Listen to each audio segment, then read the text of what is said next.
नमस्कार। आज है 31 अक्टूबर यानी कि राष्ट्रीय एकता दिवस। राष्ट्रीय एकता दिवस को सरदार पटेल की जन्म जयंती के रूप में मनाते हैं। सरदार की अगर बात करते हैं तो स्टैचू ऑफ यूनिटी जो कि गुजरात के नर्मदा ज़िले में स्थित है उसके बारे में सब जानते हैं। लेकिन अहमदाबाद के शाही बाग में है सरदार पटेल नेशनल मेमोरियल, जो कि पुराना मोतीशाही महल था, उसको कन्वर्ट करके म्यूज़ियम में, मेमोरियल में तब्दील किया गया और इसको सरदार पटेल के लिए जो उनकी पुराना साहित्य है, जो उनके बारे में बुक्स है, जो उनके पर्सनल इफ़ेक्ट्स है और रेयर चीज़ें हैं, उसका यहाँ पे संग्रह है और ये सबके लिए खुला भी है। सरदार की अगर बात करते हैं, 1875 में उनका जन्म हुआ था, गुजरात में जन्म हुआ था और स्वतंत्रता के पहले उन्होंने बारडोली सत्याग्रह बाकी चीज़ें की थी। लेकिन स्वतंत्रता के बाद विशेष रूप से दो चीज़ों में, एक था भारत और पाकिस्तान का जो पार्टीशन हो रहा था, उस वक्त जो देश की स्थिति थी उसमें as a home minister and as a deputy prime minister उन्होंने किस तरीके से उस चीज़ को हैंडल किया था। और दूसरा सबसे इम्पोर्टेंट वो था 562 जो देसी रियासतें थी उनका एकीकरण। एक तरफ एकीकरण से पूर्व का भारत है जिसमें देसी रजवाड़े और ब्रिटिश राज्य दिखाए हैं और दूसरी तरफ एकीकरण के बाद का भारत है।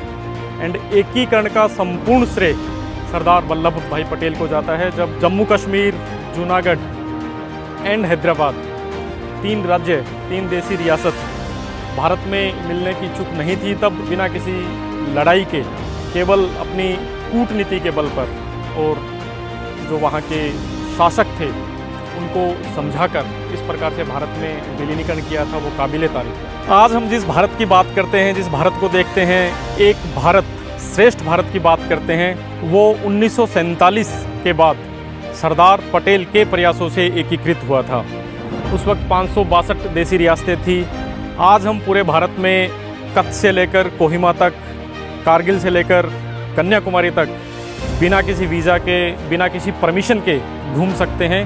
तो उसके पीछे जो इंसान है वो है सरदार वल्लभ भाई पटेल।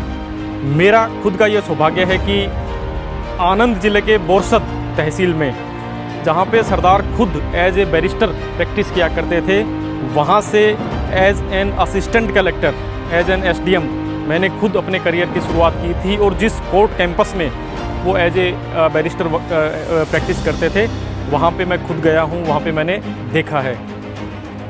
सरदार के बारे में सोचकर ये इमेज आती है कि वो एकदम हार्ड पर्सनैलिटी थे, जबकि ऐसा नहीं है। जब स्वतंत्रता आंदोलन के दौरान महात्मा गांधी और सरदार पटेल को एक साथ जेल में रहना पड़ा था, तब सरदार पटेल ने महात्मा गांधी की इतनी सेवा की थी कि बाद में गांधी जी ने ये बोला था सरदार को कि आप में मुझे अपनी माँ नज़र आती है, यानी कि आपका जो हृदय है वो कोमल हृदय है। इसीलिए सरदार को शायद नारियल भी कहा जाता है कि बाहर से सख्त और अंदर से नरम।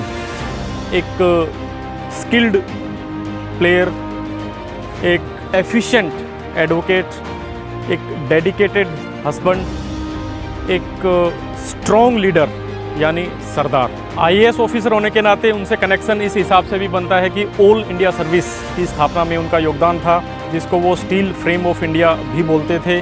शायद इसीलिए सरदार पटेल को बोलते हैं Bismarck of India and iron man of India. Sardar को सरदार की उपाधि बारडोली सत्याग्रह के दौरान वहाँ की महिलाओं ने उनकी लीडरशिप क्वालिटीज़ को देखकर दी थी।